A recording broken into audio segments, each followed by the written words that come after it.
Hi, It's nice. Rachel. It's nice to see you again. You too. Welcome, welcome. Um, so, how is the book coming? Funny you should ask. Just yesterday, I finally finished the last chapter, sent it off to the publishers. Oh, you just No, I've written way too long. It was meant to be 150,000 words. It's 285,000.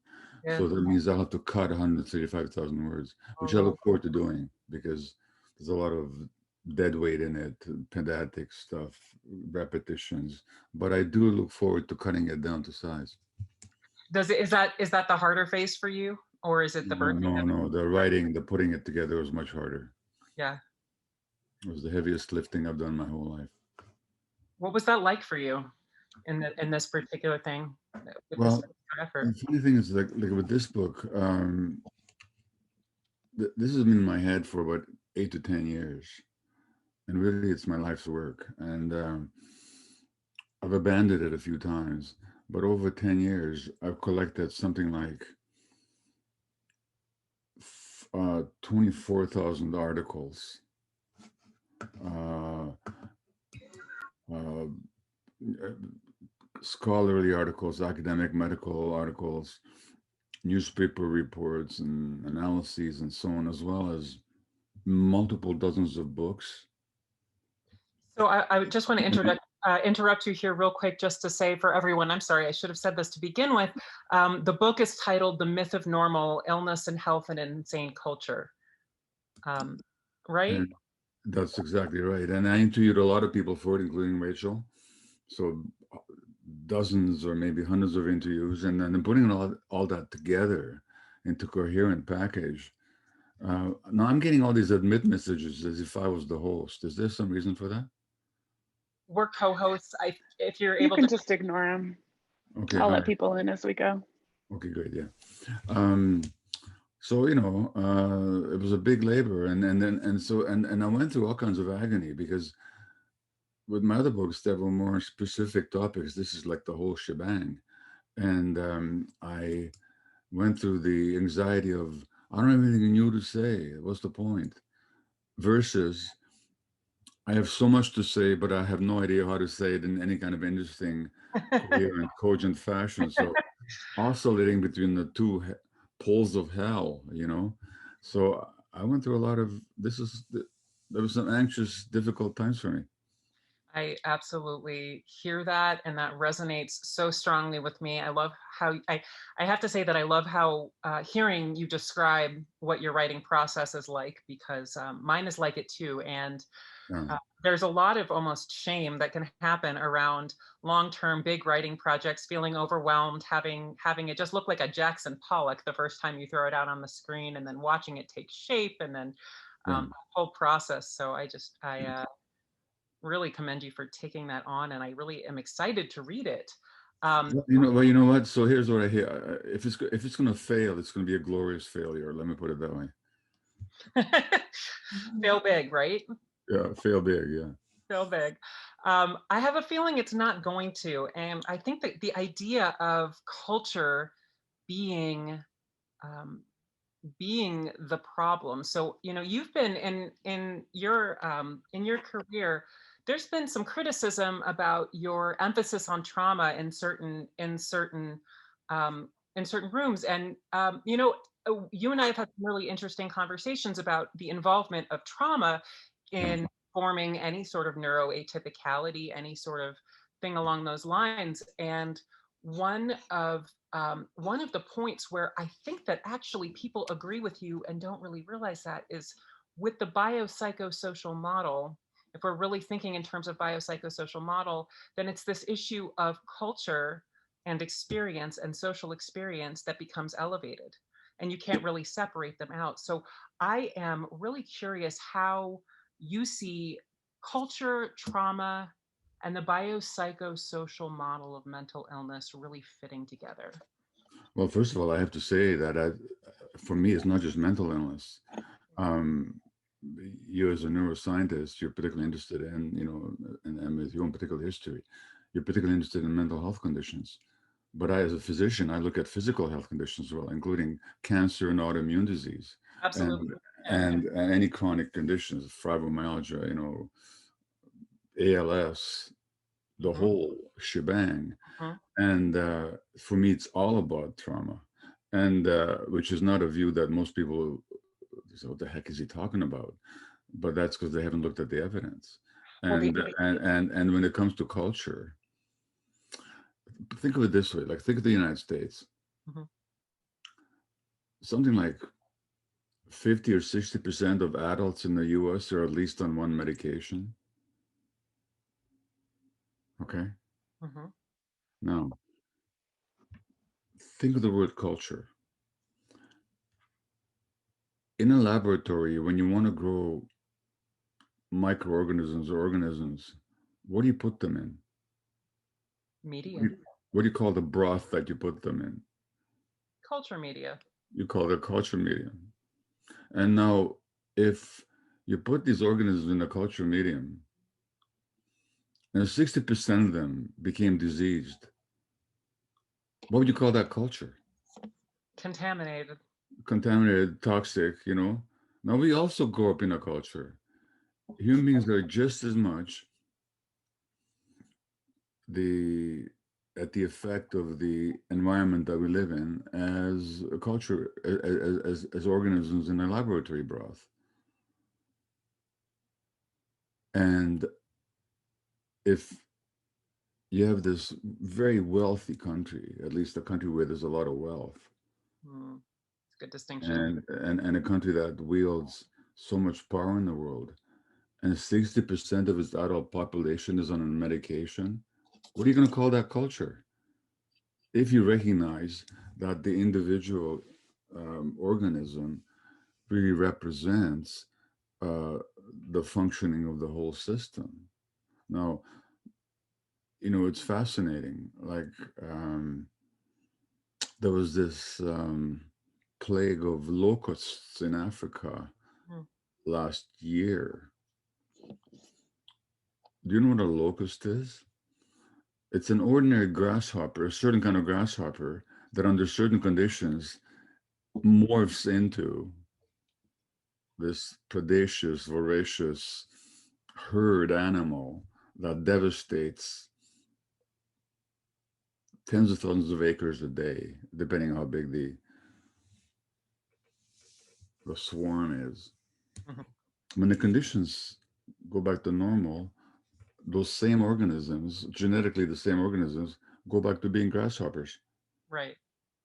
Now, as human beings, we're more conscious, and we might say we're less at the effect of the environment, but we're far more at the effect of the environment than we like to imagine.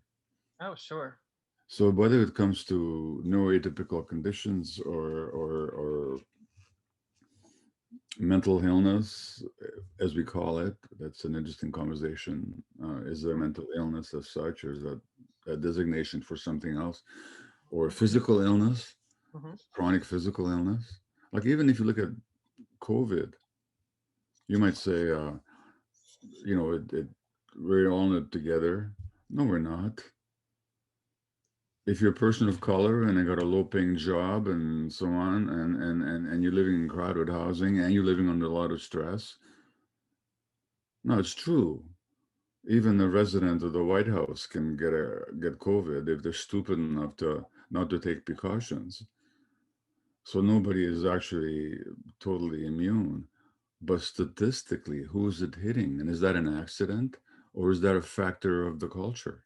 Well, one of the things you were saying with the way that culture and stress and the way that we're living is affecting chronic health conditions, the people who are most vulnerable to having severe cases or mortality from COVID are the same people and populations who have overrepresentation of other chronic health conditions, heart disease, diabetes, these other things that come from either generational trauma, racism, other chronic toxic stressors that contribute to these chronic health problems. So it's sort of a additive effect on top of that. So in some Yeah. ways, it's just a case in point. Yes, and somebody, the Lancet, the British Medical Journal, had an article that This is not a pandemic, it's a syndemic. And syndemic means that there's several conditions adding to each other, just what you just said. And who's got the obesity, who's got the high blood pressure, who's got the diabetes, who's got the chronic heart conditions. It's not equally who's got the autoimmune disease. These are not equally distributed throughout the population. Is it some strange accident of fate that women of color are more likely to have autoimmune disease than any other segment of the population? Or does that have to do with the culture, perhaps? Hmm. That they also happen to be the most stressed, both being women and being minority women. Hmm. They're Right. much, yeah, Yeah. So there's this connection between stress and trauma and culture and trauma and sort of a ubiquitous level of trauma that we're all experiencing. And we've talked about this, at SeekHealing from the beginning of COVID. Of just we kind of anticipated that this was going to showcase a lot of things that were already problems. right, In society. So we figured it would create a big lens on the problem of disconnection, of social disconnection.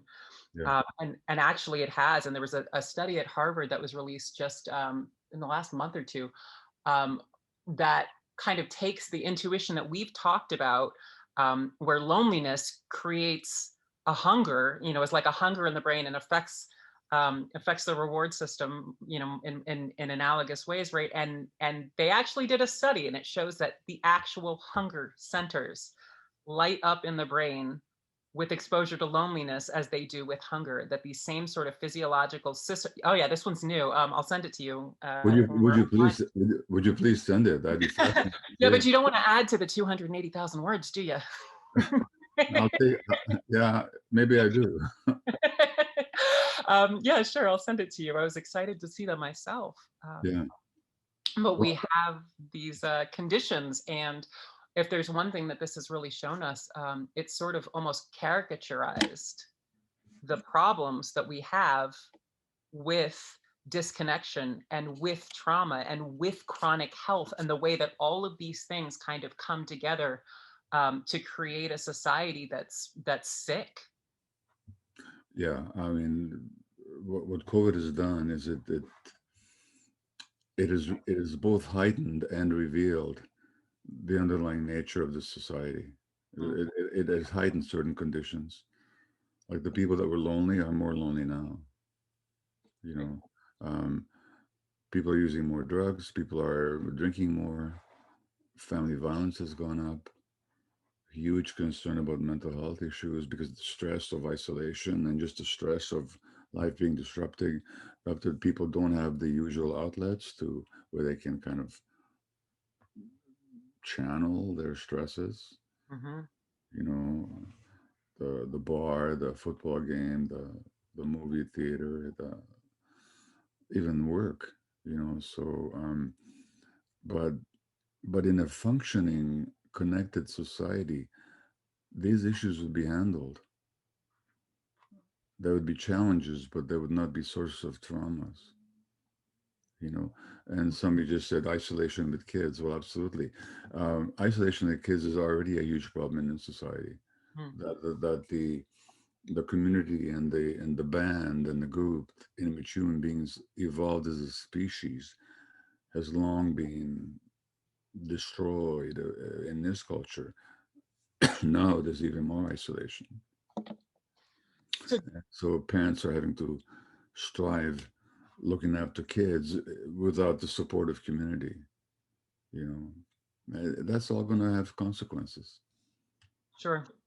So if we have this sick, we've got this culture that isn't providing for our human needs, right? Our needs for connection, our needs to be free from toxic stress, our needs to support one another, to live in communities, and um, we have this epidemic not only of infection disease and inflammatory diseases and other um, other things that we diagnose. When we talk about the myth of normal, what does that mean for um, what we consider to be an illness? Do we need to change how we think of illness? Um, Yeah. So take context. sure. So take something like PTSD, post-traumatic stress disorder. Hmm. It's an abnormality, right? Hmm. Is it? Or is it or is it a normal response to a totally unhealthy situation? Exactly. You know, take the Or the or it, diagnosis. You say borderline? no, I was going to say, or is it a failure of mechanisms for integrating the experience, for integrating and healing from the experience? Yeah, absolutely. And by the way, if you look at the literature, well, it so happens I still have it here. Who's prone for PTSD in veterans? People that were traumatized in childhood. Hmm. Right. Yeah. So, so it's a totally normal response to abnormal circumstances. Hmm. Take the diagnosis that I have, first self-identified, but then was officially diagnosed with ADHD. Hmm. The tuning out, is that normal? Is that an abnormality? Or is actually a normal response on the part of a sensitive child to stressful circumstances? And if it's a normal response, which it is, then what's abnormal? The child or the culture in which more and more kids are getting diagnosed with this because the parents are so stressed and more kids are being stressed. And therefore, when their brains are developing, which we know the brain develops in interaction with the environment, when the brains are developing and kids are tuning out because the stress is so much, guess what? You're going to get more diagnoses of ADHD. And it's got nothing to do with genetic diseases or abnormalities. It's normal. It's a normal response, and um, or if you look at say diabetes or high blood pressure or any other health issue in Black women, okay,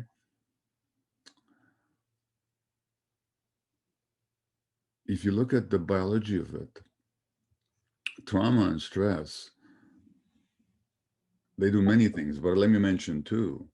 One is there's a structure at the end of our chromosomes called telomeres, Hmm.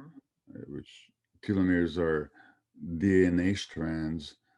They're not genes. They're made out of three of the four DNA proteins, and they're like they call it like the glue at the end of a shoelace to keep it from unraveling. So the younger you are, the healthier you are, the longer your telomeres. As you get older, as you get stressed, your telomeres shorten.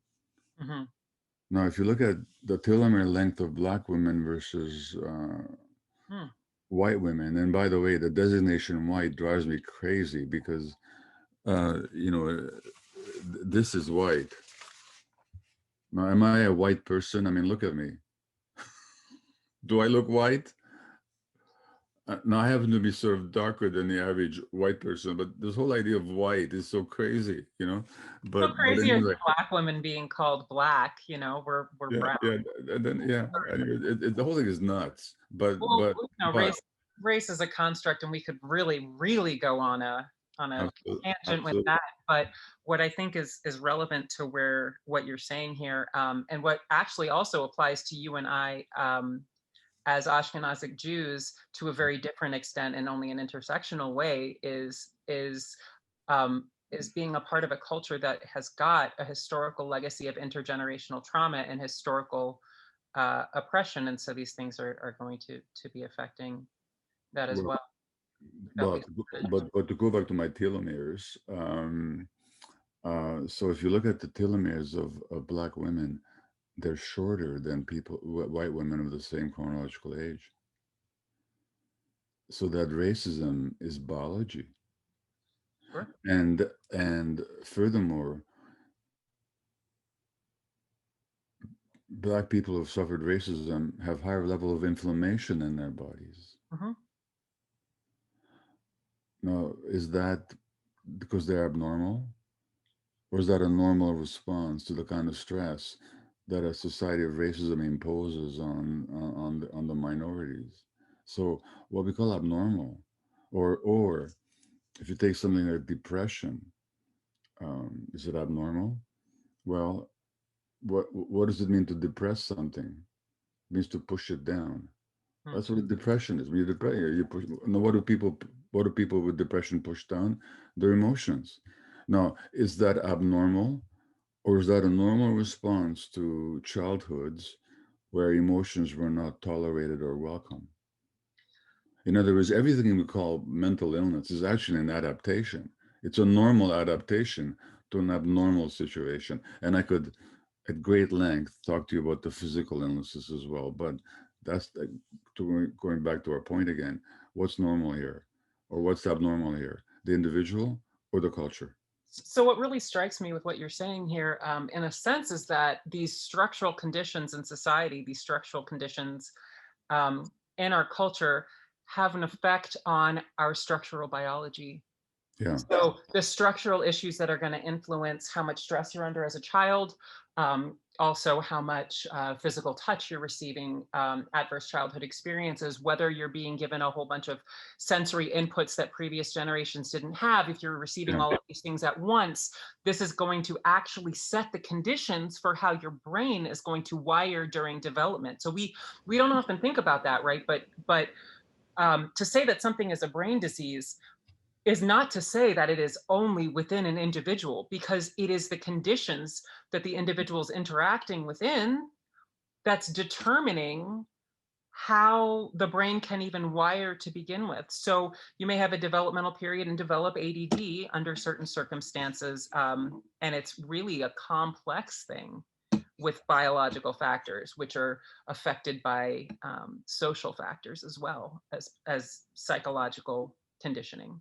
Yeah, and people always wonder, well, what part of all these things is genetic? Well, the reality is, if you actually look at the science instead of just repeat the usual mantras, nobody has ever identified a single gene that causes any mental health condition.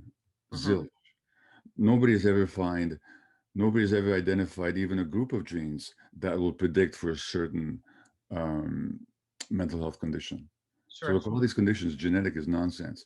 What there is a large group of genes that if you have them, you're more likely to have some kind of mental health condition. Well, that's maybe true, but that doesn't mean that these genes code for conditions. It means that they code for sensitivity. People are more affected by the environment. And there's actually a study on my um, very briefly on my computer here that I like to open up to talk Sure. about genes for a minute. So, We actually, I think we talked about this last time because I had written a paper on the differential susceptibility to plasticity. So these genes that are often associated that we think of, that people talk about as this essential thing with these diagnoses actually determine how sensitive, like you were saying, how sensitive somebody is to their environment, which means that in the proper environment, the same genes that make them vulnerable to what we call illness would actually contribute to their thriving in another context. So show me what you're that, showing me. Yeah. that is, you've just articulated it. That's exactly what I was going to say.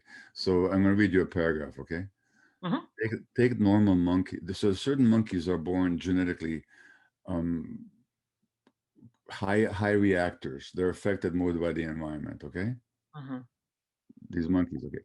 So take normal monkeys and cross foster them with a mother other than their own.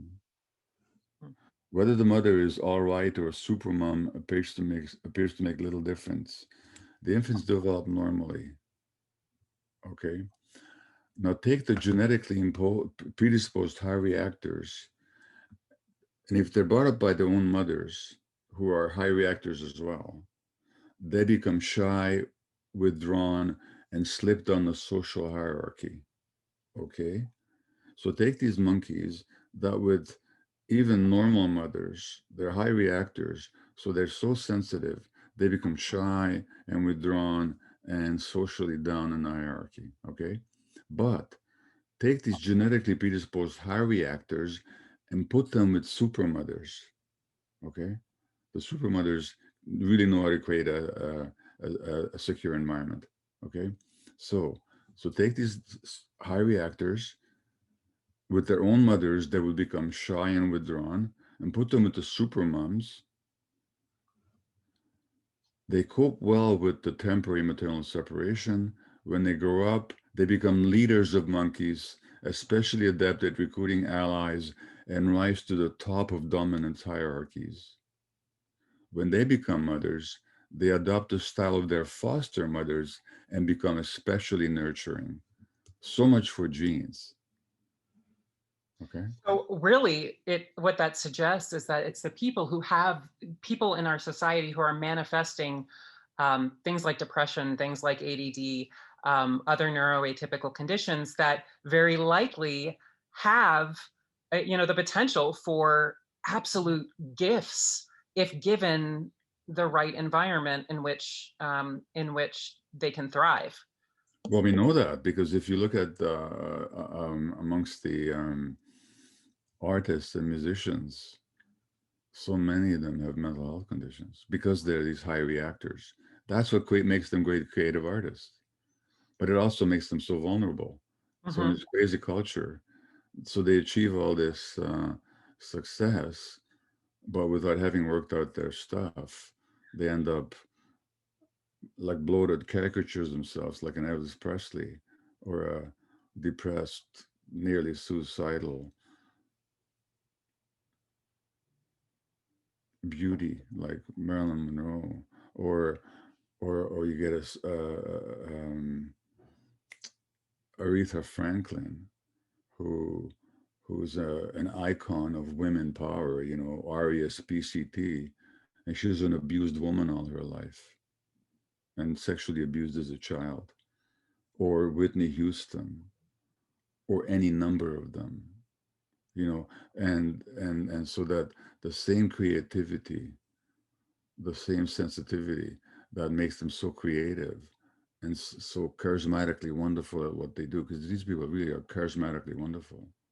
I mean, Presley is incredible, or John Lennon, you know, or an Aretha Franklin.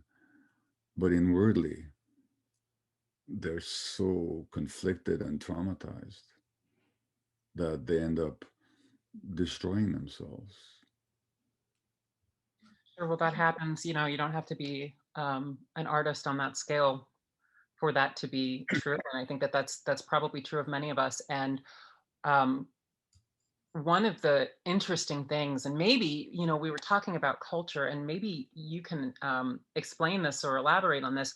When we started Seek Healing, just given the idea of social connection, I think we had a feeling that it would just be female dominated. Certainly, it was women founded, and we figured, okay, it's warm, it's fuzzy. And what we've seen is the majority of our participants are male. The Really? majority of people, the majority are male, um, and they are enthusiastic about this program in a way that I, at least, given the conditioning, given the sort of culture around masculinity, I wouldn't have anticipated. But it seems to have highlighted um, just what's absolutely missing in how we are socializing men, and maybe perhaps even just starving men of the ability to be authentic. And when I think about disparities, gender disparities in suicide, in completed suicides, in other addiction and things like this, I wonder if you have some insight um, into that gender effect there. Um, well, let me quote you somebody from my book, okay? Hmm. Neuroscientist Dr. Rachel Wurzman in Asheville, North Carolina, works extensively addicted with addicted men and is also pursuing a social work degree to gain a clinical license as a therapist. these big, these big tough guys I counsel, she said in her interview, and they're all having crises of masculinity, of not being man enough, of So I'm having so many sort of on that, huh? of having so many mixed messages about what it means to be a man and being okay as a man. This is fundamental. They all universally feel defective as men. They're all traumatized. They all have addictive, obsessive tendencies. Some of them are able to successfully adopt a persona that quiets those voices of vulnerability. That's the masculine identity that we see.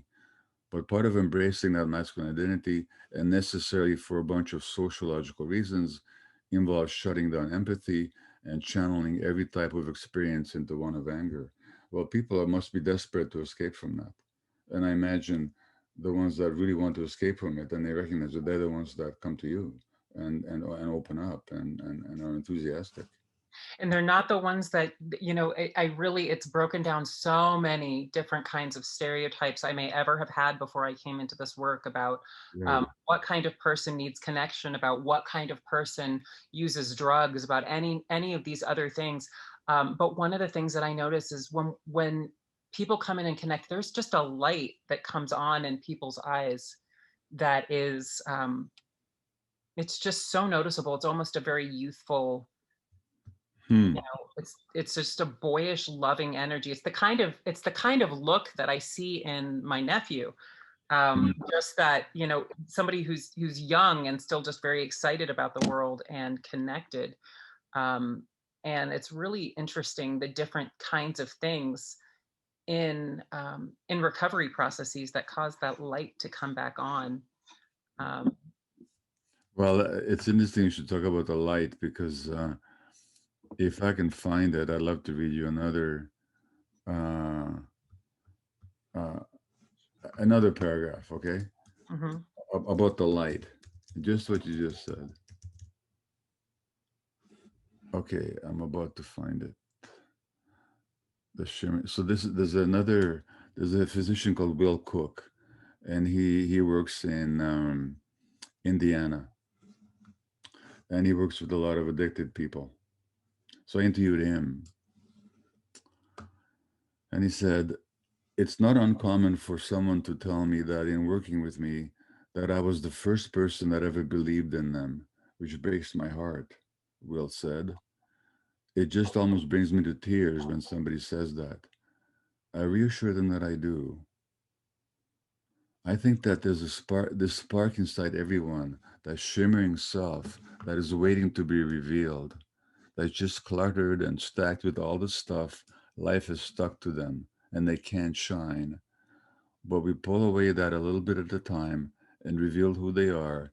It's always something beautiful.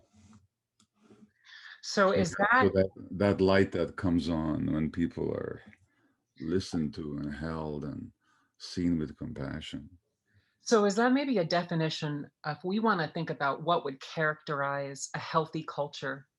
Yeah, um, would that be sort of a working definition, a culture that enables that light to come on and to shine?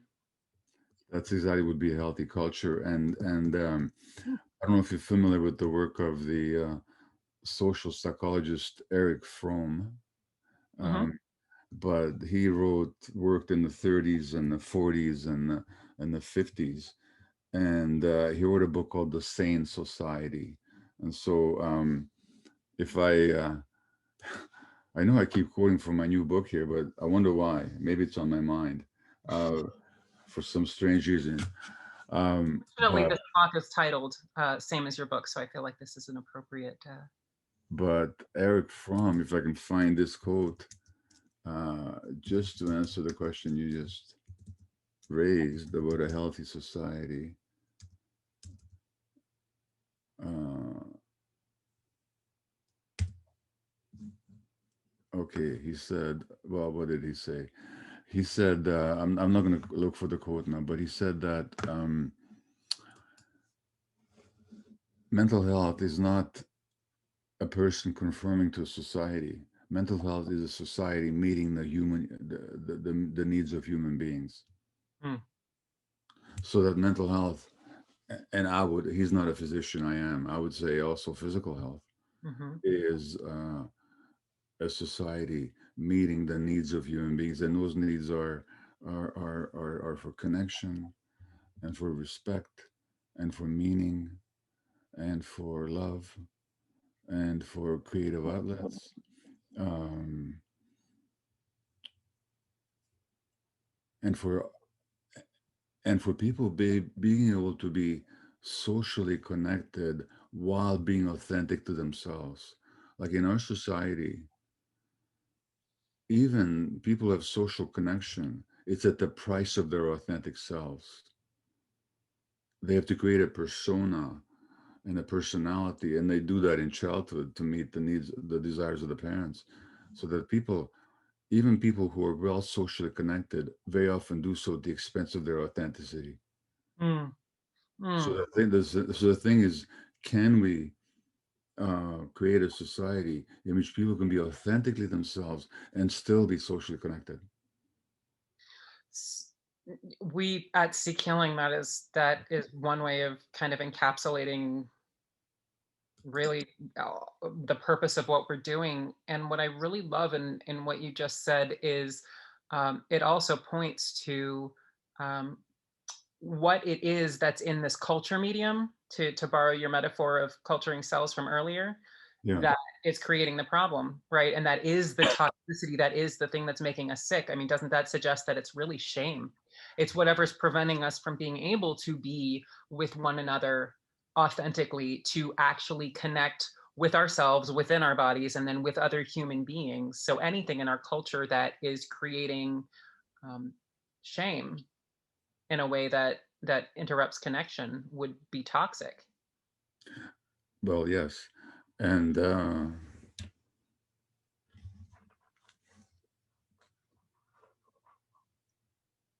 if I wanted to create a society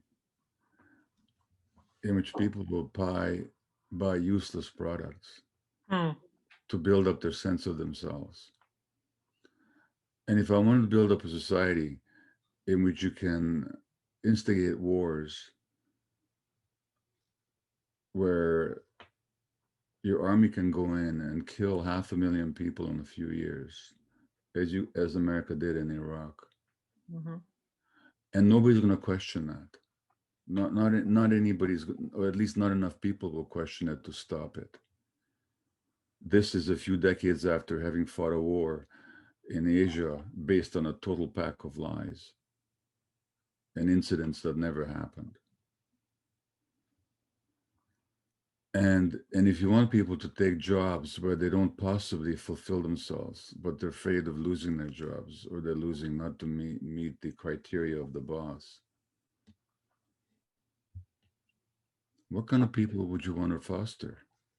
Would you want people who are really connected to themselves and feel powerful and proud of themselves, and who demand to be authentically themselves? No, you wouldn't. You create people who are running from shame all the time.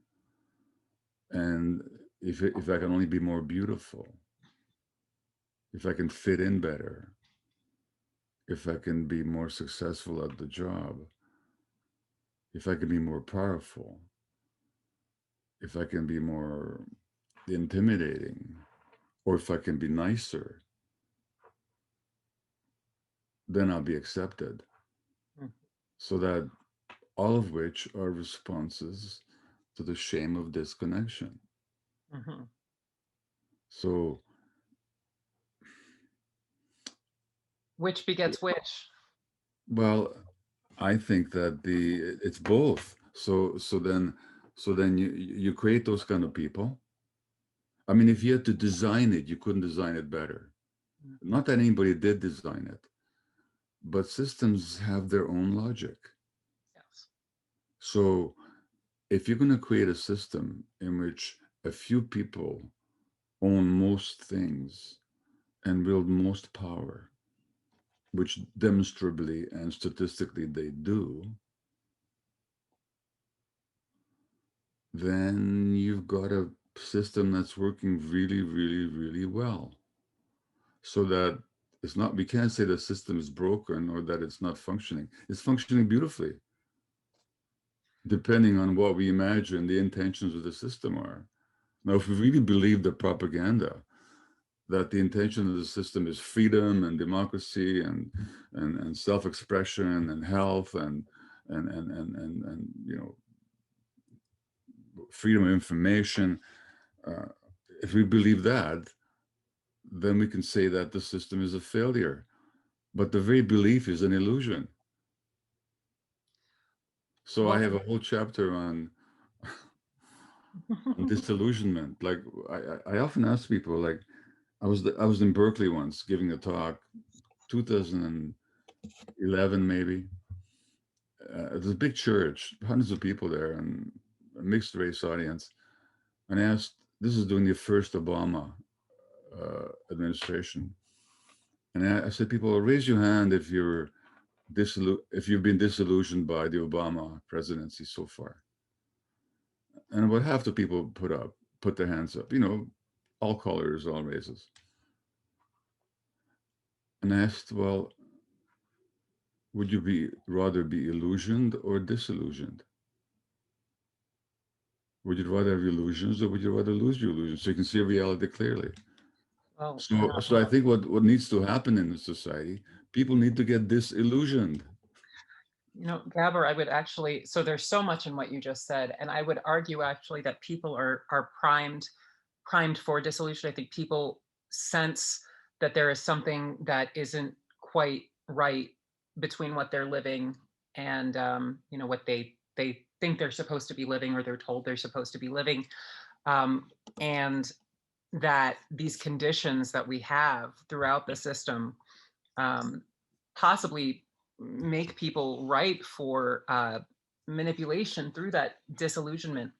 But a bigger issue that I wanted to point, and really that really excites me in what you're saying, is it really points to the concept of a system and the concept of human beings as part of this system. We Yes. can't really consider an individual's behavior, an individual's sense of their own authenticity, because that's going to affect and their own relationship with themselves, because that's going to affect how they show up with other people, which is going to affect how they interact with the media, how they interact with the people in their community, how they interact with foreign adversaries, and also how they receive information, what they think about. And then whatever they think about and whatever they're experiencing on a regular basis then has an effect in turn on the brain. And so you really just, when we start to see the system of illness as larger than brains and larger than bodies, Yeah.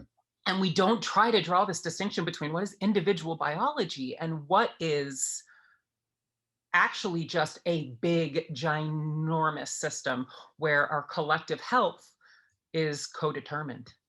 Well, that's the entire part of my new book. And again, I quote Bessel van der Kolk, whose work you know is a great trauma psychiatrist, and he says, our culture teaches us to focus on our personal uniqueness, but at a deeper level, we barely exist as individual organisms. Hmm. Hmm. We're actually aspects of a system. Now, the more conscious we become, Hmm. the more we can make that decision. But there's not a whole lot of consciousness in this culture.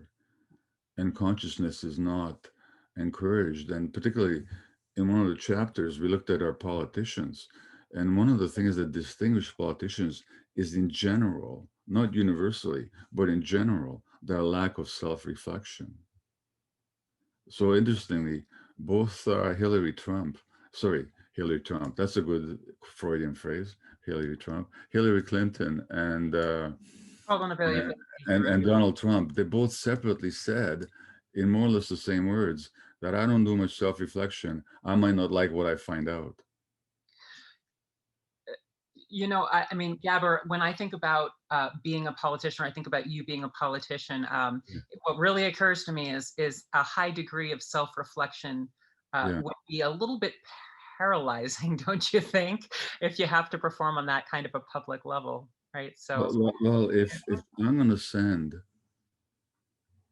people into foreign countries to die in absolutely unjust causes and kill a whole lot of people, mm, I have to be separated from myself. for my conscience, from any kind of self-reflection. I can't be asking myself, is this the right thing to do? You know, I have to be a George Bush, completely non-self-reflective, I disagree with that. you know, and you get very few exceptions. And what's really interesting, again, if you look at politicians, of all the presidents in recent times, who has been the most committed to human rights and who's been the most self-reflective was Jimmy Carter. You remember he actually said during the election campaign, like he's a Christian, he's a principled Christian. Not that I agree with a lot of what he did, but I'm just talking about as a person. He's 94 now. He's still building houses for other human beings, you know, and teaches Sunday school. And and he said, you know, that in my heart I've committed adultery with other women. He actually was self-reflective enough to acknowledge his humanity. Hmm. Right. Now, And he was ridiculed for that, yeah, he and failed. roundly criticized for saying so. Hmm. And he's also happens to be the one that everybody sees the most despised and weakest of all the presidents. He was authentic. He was And vulnerable. he was far more authentic than any of the bunch of them. And even recently, Trump ridiculed him. You know why? Because Jimmy Carter carried his own luggage. And you don't do that. We could we could just go on how politics and authenticity are really really incompatible, and humility and politics are incompatible. Um, Absolutely. but it is, what's interesting to me is the way that our elected politicians really do tend to reflect, in some ways, the shadow aspects of our culture. They really are. I think that the sort of narcissistic traits that we've had in leaders is reflective of a preoccupation that we have as individuals, but it's the kind of self-centered preoccupation that we get when we're not secure. It's the kind of self-centered preoccupation that we get when our needs aren't being met, and that's our economic needs as our social and human needs. I mean, they're really all connected, right? So um, Absolutely. back again, we're at this system. So when we think about what the solution is to this, we've determined that, okay, the first level is you need people who are authentic, you need people who are connected to themselves, you need to be raising children who have this ability to be connected to themselves so they can be connected to others. Yes. Without that, a democracy isn't going to last long. We're going to elect an autocrat No, eventually. no, no, wait a minute. I'm already going to argue with you because you're assuming that you live in a democracy, but do you? I want to keep the conversation back on social connection. I'm trying to steer. I mean, Yeah. I could talk Yeah. to you about that too. Like, what's a democracy? Do the people really rule? If you look at the studies, the people don't rule anything. Okay, so in an oligarchy, or in any the system of influences that we have, you're right, Yeah. that does affect political will. But um, so, okay, you know what? Let's just assume that we don't have a perfect system. We don't even have a system that is the ideal that we talk about. We have interests that control things. Let's just assume that we're in reality, right? We're Let's not not going to change that, right? listen. But Listen. we need healthier humans within that, right? We So, gotta. so So first, how do we get that? sorry, I'm talking over you here.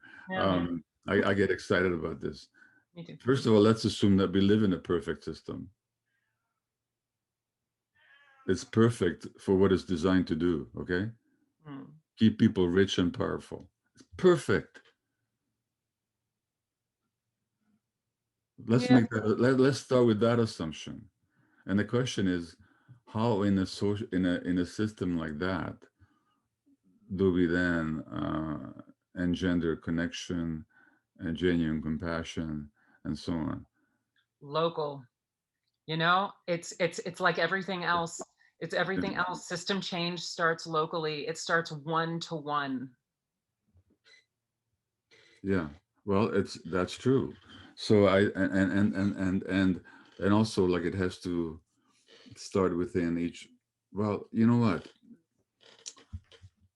I don't think you can isolate the political and the communal from the personal. So I think Mhm, it behooves all of us to keep working on ourselves because we have to connect to ourselves. mhm. And you know, I can tell you, I'm no shining example of somebody who's connected to themselves. I mean, sometimes I am, but I can easily get separated from my authentic self. Okay, so there's that in intrapersonal work. Mhm. Then is the interpersonal work in our relationships.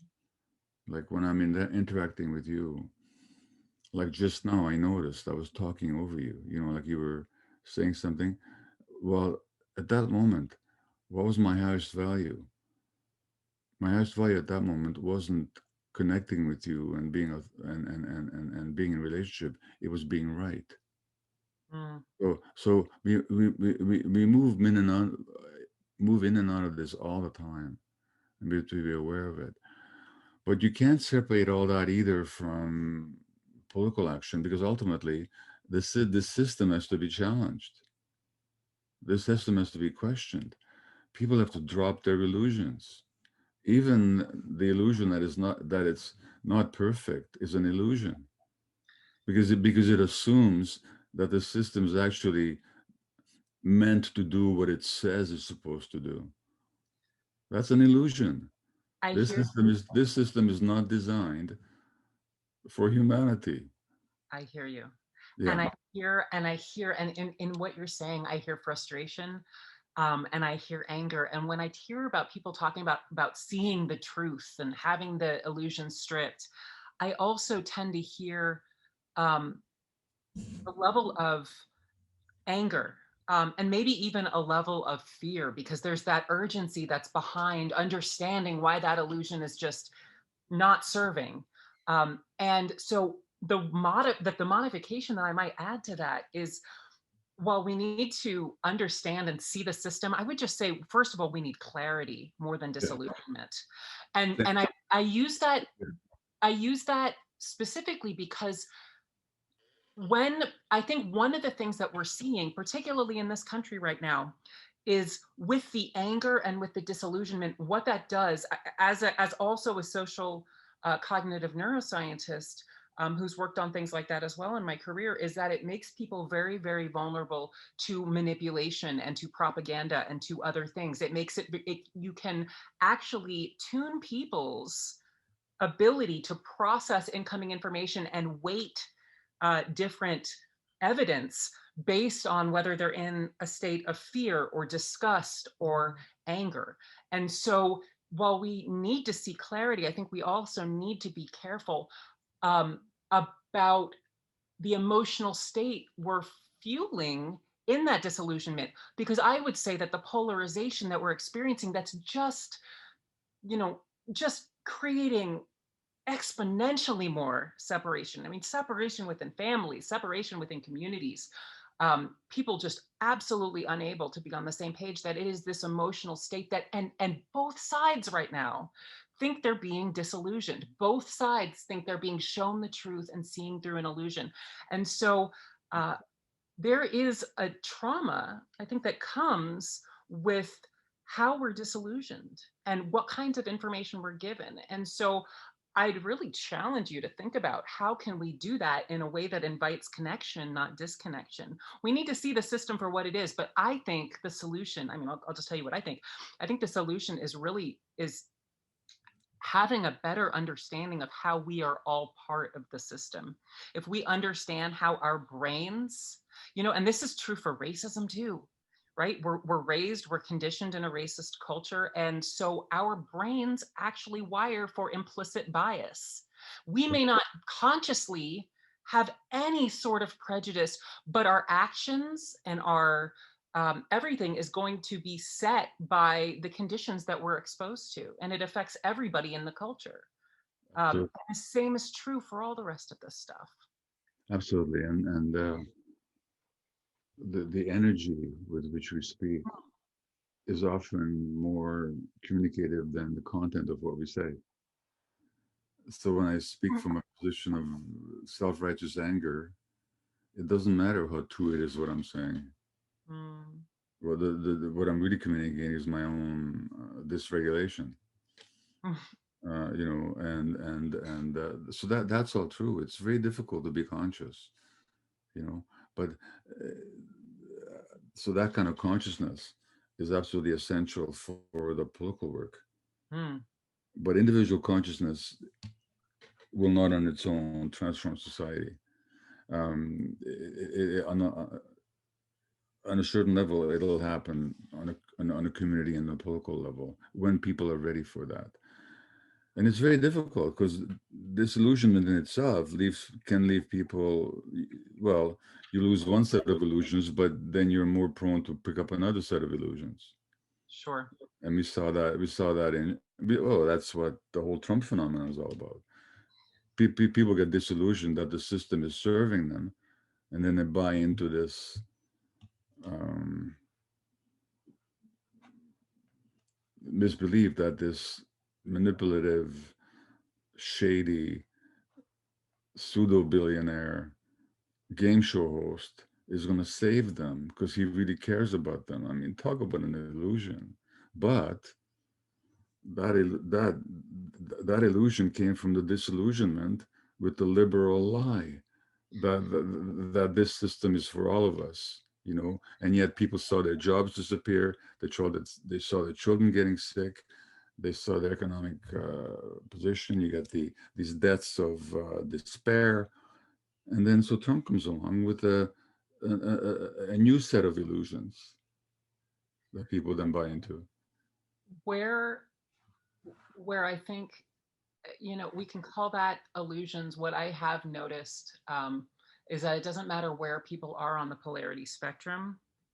Um, if they have a strongly held polarized belief, chances are um, they feel like there's an existential threat to their families, to their community, and to democracy on both sides.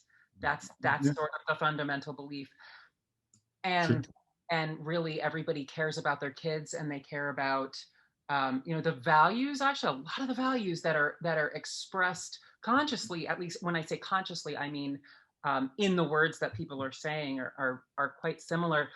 And yet we can notice that the actions that are being taken can be perceived as not loving, not communal, not any of these other things.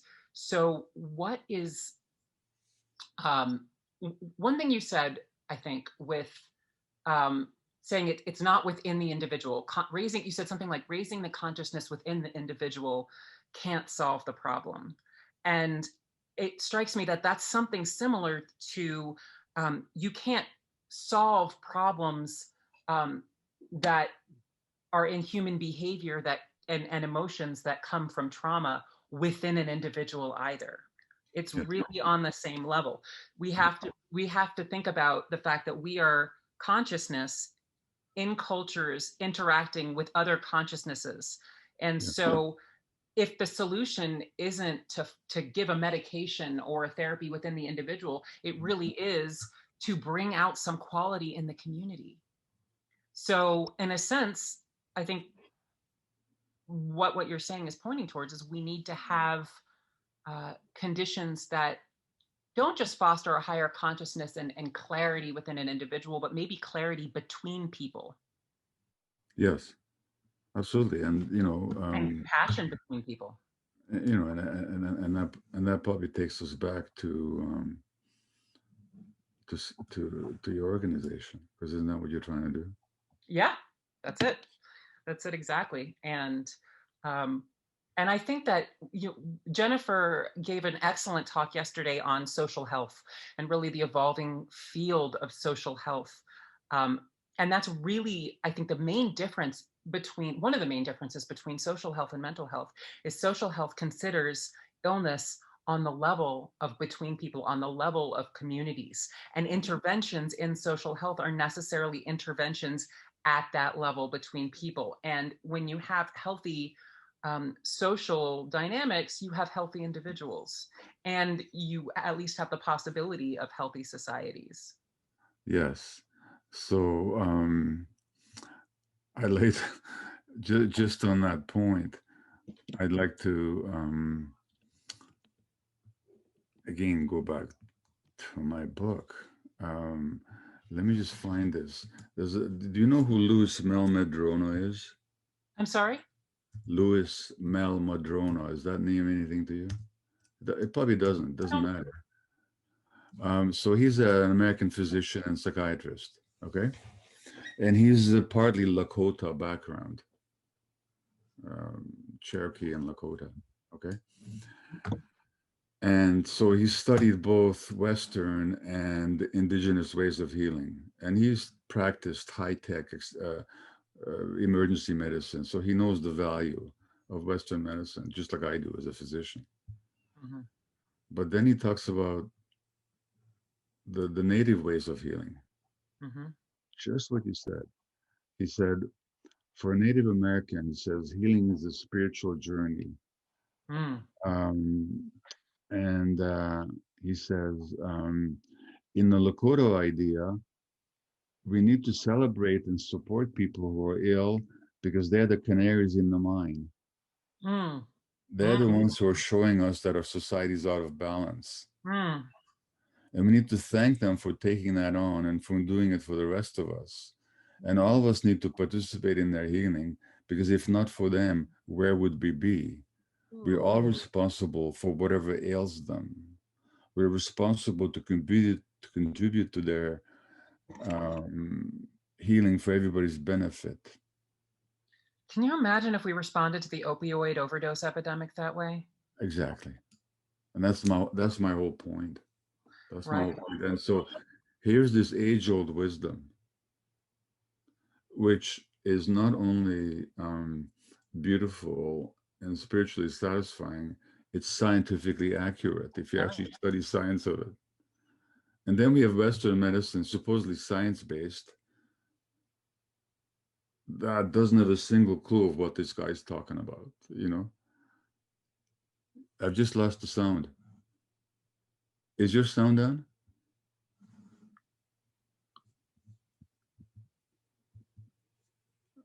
I can't hear you all of a sudden.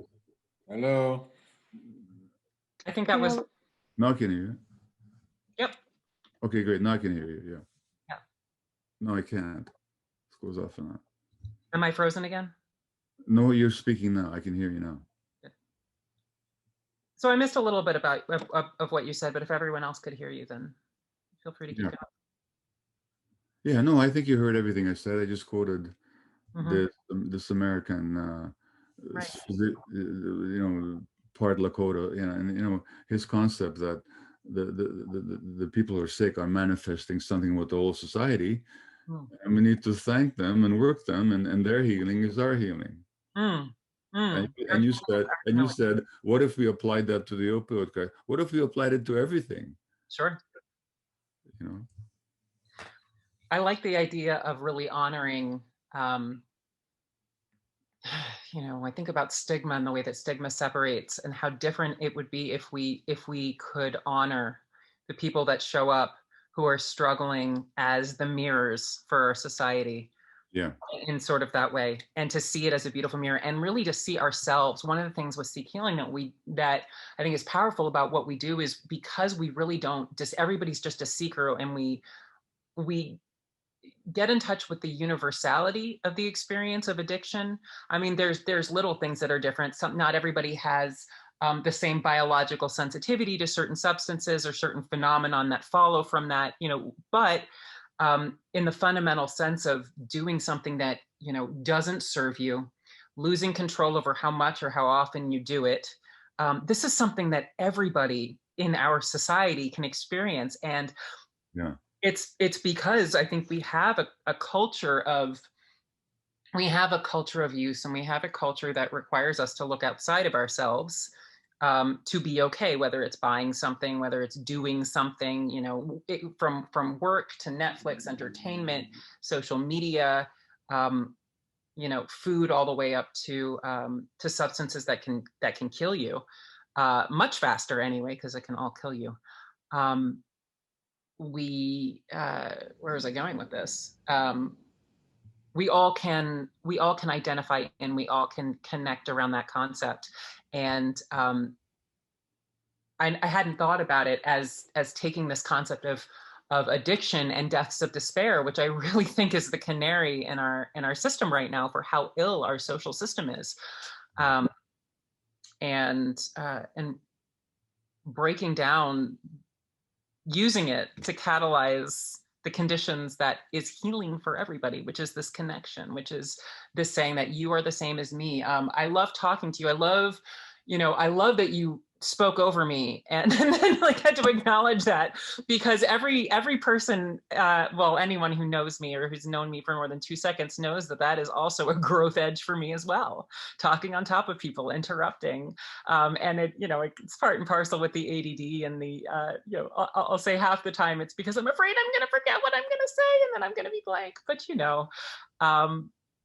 it's just it's just what we do. So I find it endearing for the most part. I wasn't raised with well, that's great. I'll after this, I'll go and I'll tell my wife that I finally met a woman who loves it when I talk over her. Well, we share a name.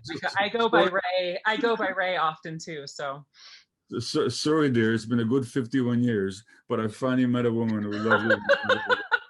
I would love to meet Ray, by the way. I've heard the two of you speak together, and she is really just remarkable. It's family cultures. What can you do? Yeah. So here we are, and we're so I know we only have a couple minutes left. Let me just do that. Unless you wanted to jump in, Jennifer. Just gonna. Gabor, are you still there? I can't see Gabor anymore. So was this going to be a conversation between the two of us? Do other people get to say anything? How does this work? It's up to you. I was just going to say, I've been collecting some questions. If y'all are open to 1 or 2 questions before we close. Of course, yeah. Yeah. Mm-hmm. The first one that I have here is, what role do you see psychedelics and psychedelic medicine playing in healing and moving more towards health in culture? Well, can I quote from my book again? I just finished the last chapter yesterday, in which I have a section on psychedelics. So to sum it up, psychedelics can be amazing. I can tell you personally, let alone the studies, but I can tell you personally, I've seen people heal from life-threatening opiate addictions. I've seen them heal from sex addiction. I've seen them heal from depression, from anxiety. I've seen them heal from life-threatening autoimmune conditions and multiple sclerosis with the use of psychedelics.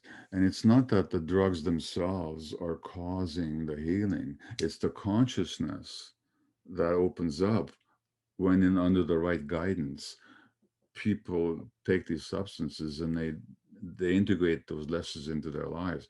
That can save lives. So I've seen that. Having said that,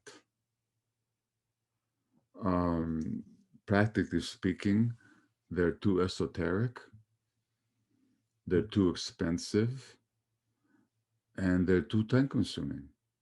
Like, for proper psychedelic healing, you need to spend a lot of time, a lot of hours with people. And that's expensive. Who can afford it? The people that most need it can least afford it. So it's going to be a middle upper class kind of phenomena.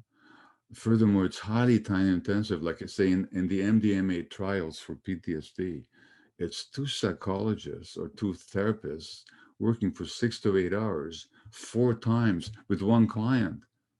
Now, who's going to have time for that? So who's going to pay for that in our and who's going to pay for that? And who's going to pay for it? And who's going to train all those therapists?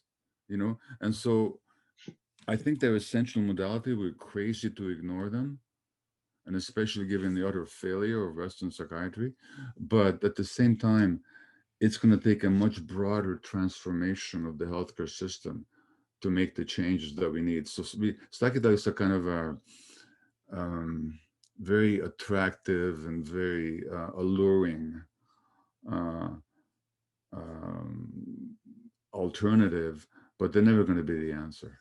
Psychedelics are a tool like everything else, right? They can be a means to escape, or they can be a means to connect. And I was just reading an article about how ibogaine is not a panacea for this epidemic, because in order to, if you bring ibogaine into the treatment system as the treatment system is organized, it's going to fail in exactly the same reasons that the other structural things in the treatment system, because it's out of context. You can't possibly spend that much time. You can't possibly have the sacredness of that context. That's already missing. Well, I've done ibogaine and iboga a few times, and you know, it's a good 8 to 12 hour process. Mm-hmm. Who's got time for that? Who's going to pay for it? Now, at the same time, not to mention the lead up. Sorry? Not to mention the lead up and the aftercare. That's a couple of days right there. Absolutely. But at the same time, it may not be a panacea, but let me tell you, it's a whole lot better than anything else we got.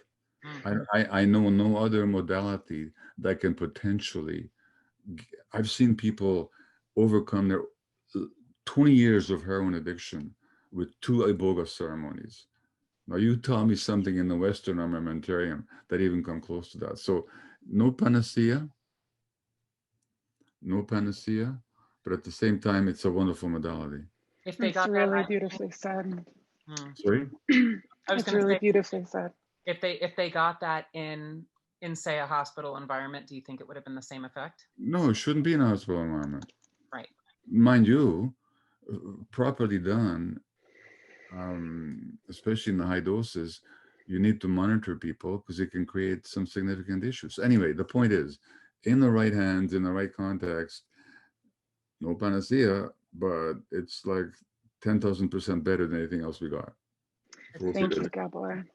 Yes, iboga saved my life, and I am deeply familiar with it. And so beautifully teed up, both of you, for one of our speakers tomorrow. Dimitri Mugianis will be speaking specifically about that article that Rachel was mentioning at 11 a.m. if anyone's interested in checking that out, and about the complexities, what you're saying, that it's not a panacea. We can't look at it as a silver bullet, especially within the existing treatment infrastructure that we have. And it's still certainly worthy of attention. I have one more question for you, if you're open to it, before we close. Okay. Well, there's multiple questions, so I apologize to everyone. I'm going to have to choose the one that is standing out to me the most right now. And the one that seems most pertinent is, can you speak just a little bit more about the role of ancestral trauma? Challenges I know we touched on in the beginning. Sure. So trauma is multi-generational. It's very rare that one generation gets traumatized and the next one doesn't. So, and trauma is passed on in a number of ways. I mean, I passed on my trauma to my kids just by the way I behaved, because most of us have kids before we work through our traumas. And our traumas are going to show up in our parenting and in the way that we behave with our partners and the way we live our lives. That's going to affect our kids. So that's certainly true in my case. And so my adult children are still having to deal with the impact of trauma that I hadn't worked through when I was a young parent and they were small children. And that happens in subtle and multiple ways, and not in any way that blames or deliberately implicates the parent. Nobody does this deliberately. And the funny thing is, and this may sound like a strange statement, but even most parents who abuse their kids love their kids. That's just happened to be how they experience love themselves. Then there are biological pathways that we pass through our trauma, through epigenetics, how the functioning of our genes is changed by traumatic experiences, and those epigenetic biological factors are then passed on to the next generation, not genetically, not through the structure of the DNA, which doesn't change, but through which genes get activated and how. Mm. So that trauma is passed on both in the behavior psychological sense and also in this biological sense for several generations. Uh, and epigenetic effects are easily studied in the laboratory because, laboratory mice, they have a short lifespan. So you can see in a couple of years, you can see several generations. Now, the nematode worm, which is a tiny worm, they go through 14 generations in 2 months or something. And so I think it's 3 months. So you can see epigenetic changes in nematodes at least up to 14 generations where the functioning of the genes was affected.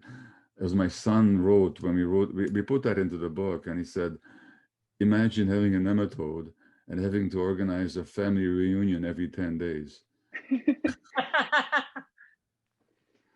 but but so trauma is passed on psychologically, behaviorally, culturally. Like look, you mentioned the Jewish experience,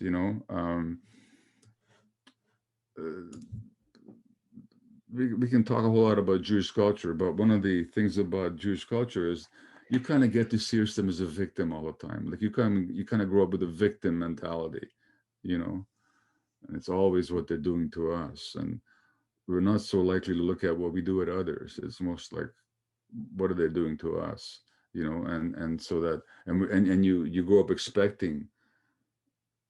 My parents' generation was like that. I'm less like that, but you kind of expect the world to show up in a certain way, and then you interpret the world through that particular lens, you know um, and that happens to a lot of people, so trauma is passed on culturally, it's passed on uh, it's passed on epigenetically, and it's passed on behaviorally and psychologically, and yeah, it's multi-generational. Mm. And so that's why you don't blame anybody, because who are you going to blame? Your grandmother? Well, then you have to blame your great grandmother and their great grandmother. So where does then you go back to Adam and Eve? Is you going to blame Adam and Eve? You guys screwed it up. You ate that damn apple. Mm. So ultimately, when you look at these multi-generationally, blame disappears. And we're really back to how we are a part of this system. This is the reality that we're living in right now. Yeah. Exactly. And in the way that trauma is still setting the state of the system. Intergenerational trauma is still setting the state of the system, but now we're not considering the system as just now, we're considering the system as generationally included too. And Yeah. the answer is still the same. In the same way, healing, that when we heal epidemic deaths of despair, in doing so, we're necessarily healing our culture. When we're healing our relationships with other people and our ability to show up authentically with other people, we're healing our own internal illnesses. It really is just connected on these levels. So we've got trauma on all these levels, but we can also invite healing on all of these levels too. And interestingly enough, and my mind doesn't go there, but in indigenous cultures, they also say that you're healing the ancestors. Yes, I believe that. In every moment of connection. Yeah, well, my sort of rational mind just doesn't know what to do with that, but it's a beautiful thought. It feels true to me. And maybe it's a beautiful reality, but if it resonates for anyone else here and yourself. Sorry? Oh, sorry, we had a lag. I was just saying it's if it resonates for anyone else here or even yourself, Gabor, our next session actually is a interactive session called Family Constellations, where they're specifically looking at that work, how we can in this real time. We'd love to have you there if you're interested in staying. Well, I've done starting family, in just a few minutes. Thank you. I'm gonna have dinner and watch a film with my wife. But I've done family constellations with who's the guy that wrote this book? It doesn't begin with you. Nobody doesn't ring a bell for anybody. Um, he's a family constellation, and it's a very well-known book. It's called "It Doesn't Start with You," doesn't begin with you. I think I've heard of it. I don't know the author though. Yeah. Anyway, he's a family constellation worker, and I've done a weekend with him, so I understand the work. Yeah. Gabor, thank you so much. Yeah, it's a beautiful modality. Yeah. Yeah. Thank you so much for taking the time to have this conversation. Well, it's always such a joy to speak with you, Rachel. It's yeah, a pleasure. Thank you. Thank you.